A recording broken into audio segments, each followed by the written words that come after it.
Now you have this layered on top of it, domestic violence. Now, is it true or not? We do not know. Ilia Topuria domestic violence allegations suddenly flipped the UFC lightweight division upside down, turning what looked like a smooth championship reign into one of the most chaotic storylines the sport has seen in years. Ilia Topuria is facing threats of domestic violence from his now ex. Ilia Topuria stated, quote, "In recent months, I've been subjected to severe and unacceptable pressure, including threats to disseminate false allegations of domestic abuse unless financial demands were met.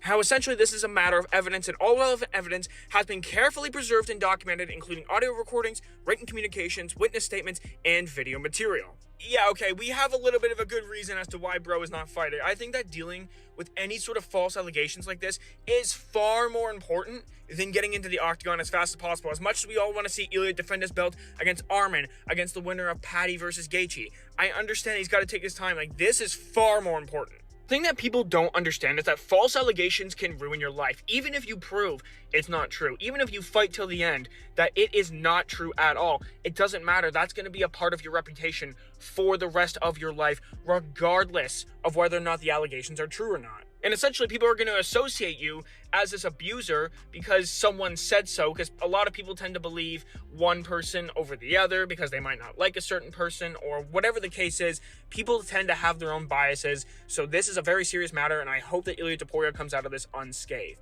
The undefeated Georgian Spanish star shocked fans when he revealed that his absence from competition was not related to injury, contract disputes, or burnout, but instead tied to serious accusations that he insists are completely false. At just 26 years old, Topuria had been riding the highest wave of his career, fresh off a stunning knockout of Charles Oliveira that crowned him lightweight champion to go with the featherweight belt he already owned. Momentum was fully on his side, and many expected him to become one of the most active champions in the sport. Instead, he vanished from the octagon and left the division frozen in uncertainty. Back in November, Topuria quietly informed the UFC that he needed time away. At the time, little detail was offered, leading to speculation and rumors spreading across social media. That silence ended when he explained that he was facing what he described as fabricated domestic abuse claims being used as leverage against him. According to Topuria, the situation escalated into threats, with individuals allegedly demanding money in exchange for staying quiet. He maintains that none of the accusations have any basis in reality and says the stress of protecting his family, especially his children, forced him to step back from public life. Ilia Topuria has just stated as to why he won't be coming back anytime soon to defend his belt.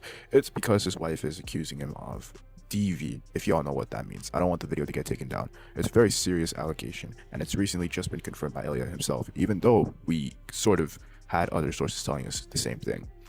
That being said, I think Arman might be a bit more sympathetic as to why the lightweight division is being stalled right now. And I'm not gonna lie to you, I was one of those people. Hopefully this man gets his kids back, and we won't see Justin Gaethje suffer the poorest divorce, Ilia Topuria, without his kids. Rather than fighting the situation in the media, Topuria chose a legal route. He gathered what he believes is overwhelming proof, including recorded conversations, written messages, witness testimonies, and video material. All of it, he says, has already been handed over to judicial authorities. His intent is not only to clear his name, but also to pursue charges related to extortion, threats, and the manipulation of evidence. He has expressed confidence that the legal system will uncover the truth without the need for public back and forth, which he feels would only harm those closest to him. These allegations are entirely unfounded. The truth is not a matter of opinion, it is a matter of evidence.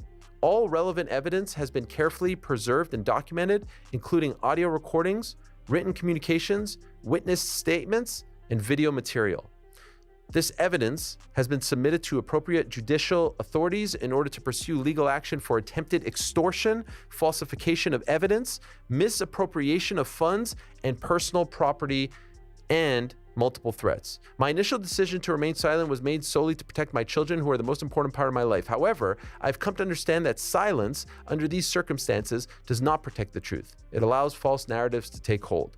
Many individuals have faced similar situations, and time and again, the legal system has ultimately clarified the facts. Today, I'm stepping forward not only for my family and myself, but also to demonstrate that no one should be forced to yield to intimidation, manipulation, or fear.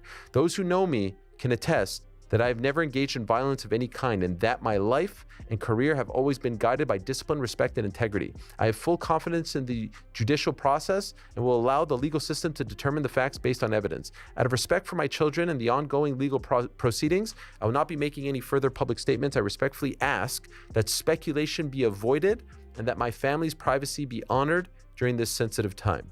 The truth does not require volume, it requires facts. Thank you, Ilia Topuria.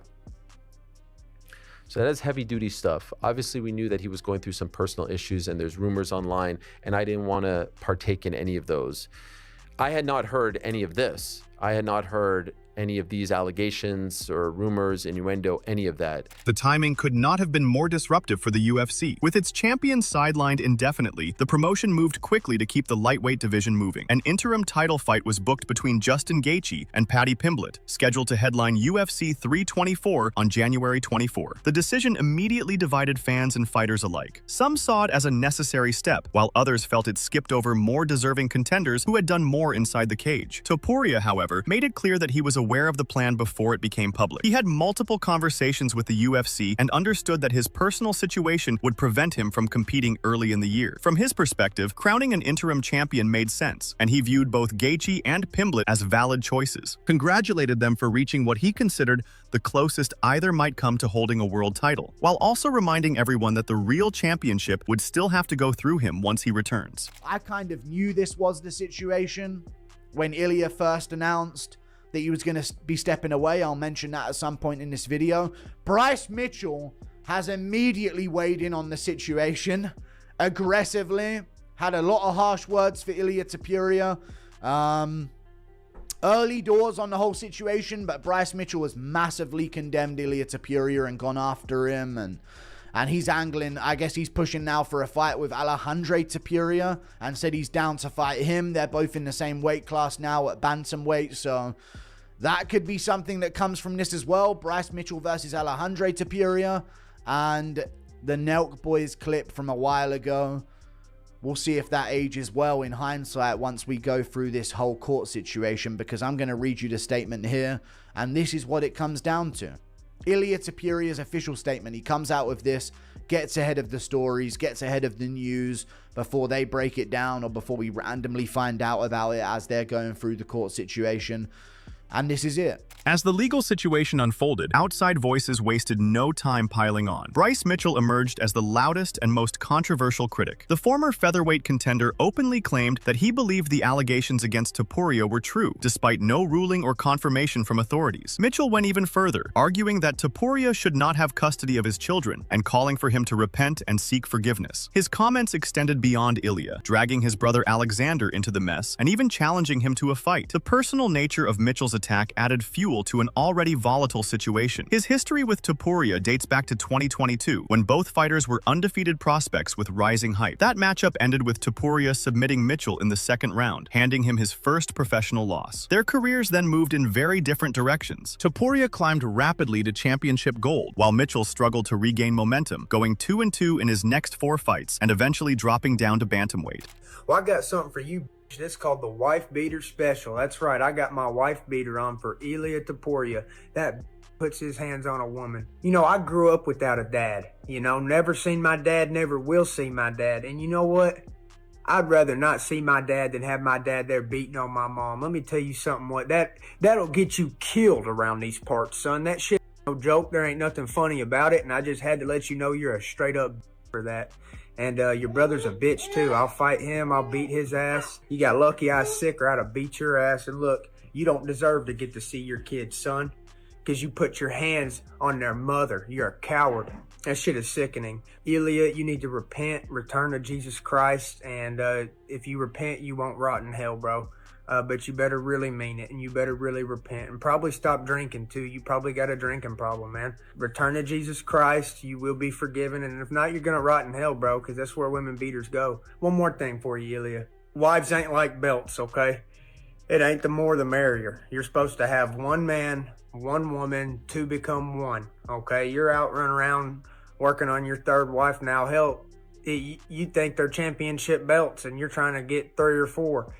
You're an idiot, dude. You need to take notes from a guy like me. While Mitchell took an aggressive stance, Paddy Pimblett moved in the opposite direction. Despite years of tension between the two, Pimblett publicly softened his tone. The rivalry between them had been brewing long before either touched lightweight gold, fueled by heated exchanges and controversial comments, including a past tweet involving Georgia that offended Topuria. Time, it seems, shifted perspectives on both sides. Topuria acknowledged Pimblett's ability to entertain and build hype, crediting him for understanding the value of professionalism despite past missteps. He suggested that maturity comes from learning through mistakes and hinted that beneath the trash talk, Pimblett understands the weight of family and personal struggles. Pimblett echoed that sentiment. He publicly wished Topuria well and stressed that his rival's personal life had nothing to do with their eventual fight. At the same time, he was honest about the implications of a prolonged absence. If Topuria cannot return by the summer, Pimblett believes the champion may be forced to vacate the belt, opening the door for him to become undisputed champion without ever sharing the cage. Me and Topuria's got the storyline built in. It's all there.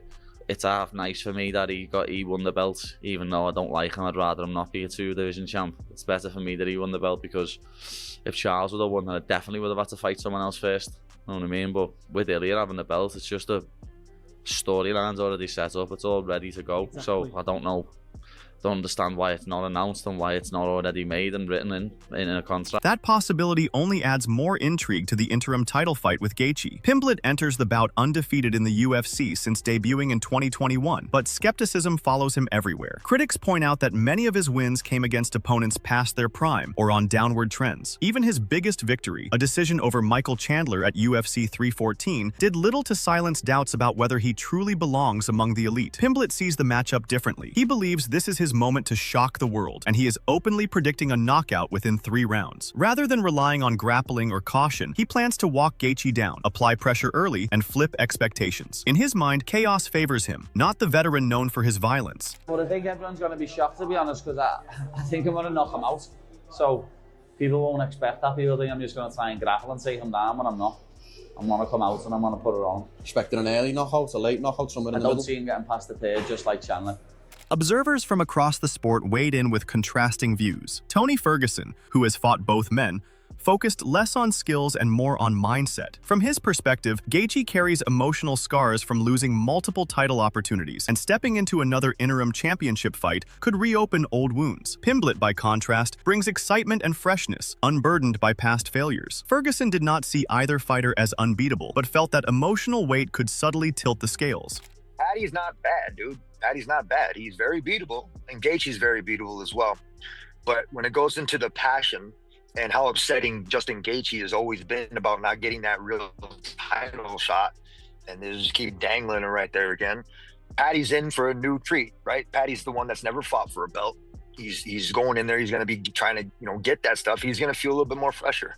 He's going to have that little bit of excitedness, in my opinion. Din Thomas broke the fight down more clinically. He viewed the matchup as a rare opening for Pimblett to touch gold. With younger monsters like Arman Sarukian and a returning Topuria looming, Thomas did not believe Pimblett matched up well against the division's most dangerous names. Gaethje, while still dangerous, is further along in his career and more predictable. Even so, Thomas leaned toward Gaethje, questioning whether Pimblett could survive sustained pressure over 5 rounds, or control him on the ground long enough to matter.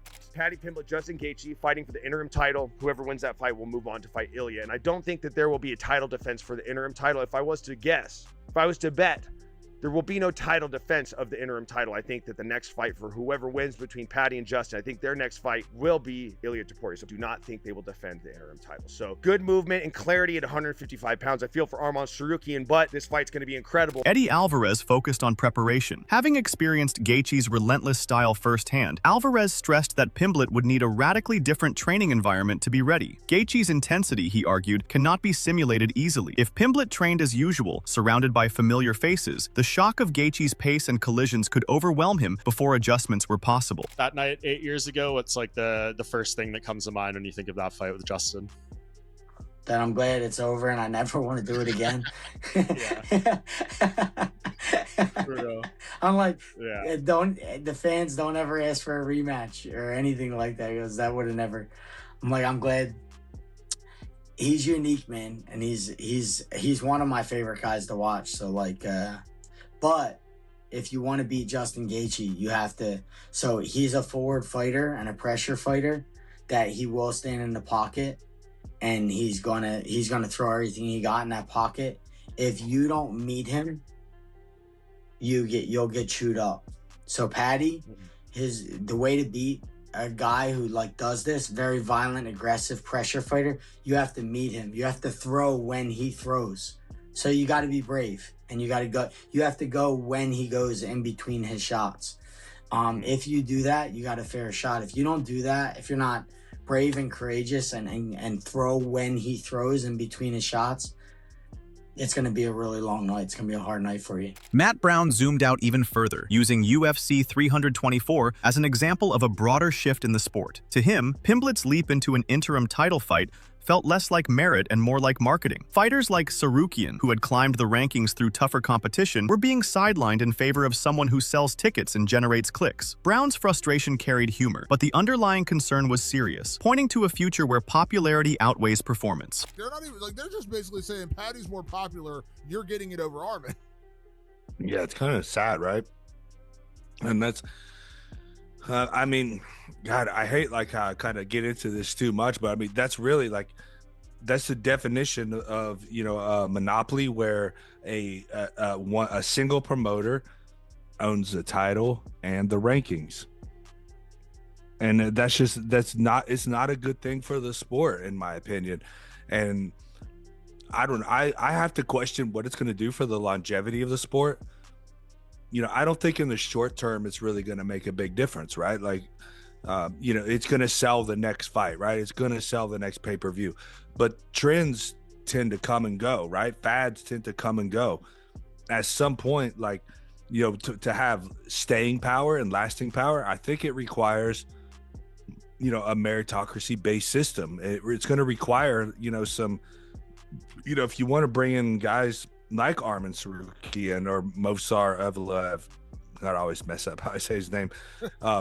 You want to bring in these Olympic wrestling level guys. I mean, they don't want to have to go out there and put on some ridiculous show to become a champion. They don't want to have to go on Instagram and start a podcast and make you know, whatever kind of skits on social media and this silly kind of stuff. Like, they just want to be a world champion because they want to be the best athlete. And that's what makes me wonder how the staying power is going to be, right? When you're dealing with guys that are, you know, legitimate athletes that want to be legitimate athletes, and they're getting passed up by guys that are entertainers. At the center of it all remains Ilia Topuria, waiting for the legal storm to pass. He insists that once his personal matters are resolved, he will notify the UFC and begin planning his return. The lightweight division spins forward without its king, shaped by interim belts, revived rivalries, and unanswered questions. Whether Topuria comes back to reclaim his throne or watches it slip away in his absence will define not only his career, but the direction of one of the UFC's most stacked divisions.